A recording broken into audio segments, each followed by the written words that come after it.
إذا السماء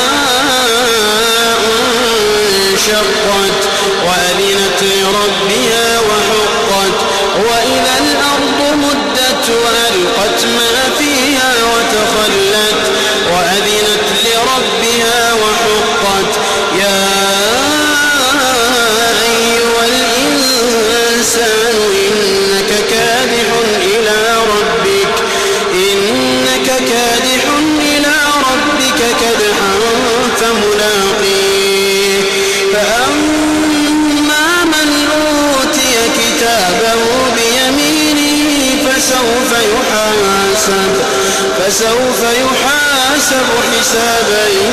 يسيرا وينقلب إلى أهله مسرورا وأما من أوتي كتابه وراء ظهره فسوف يدعو ثبورا ويصلى سعيرا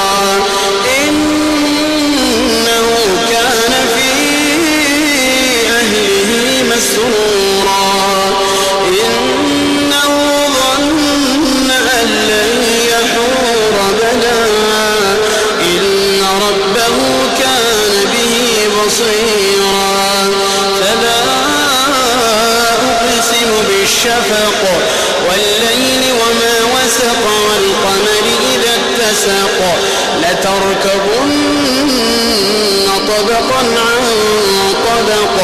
فما لهم لا يؤمنون وإذا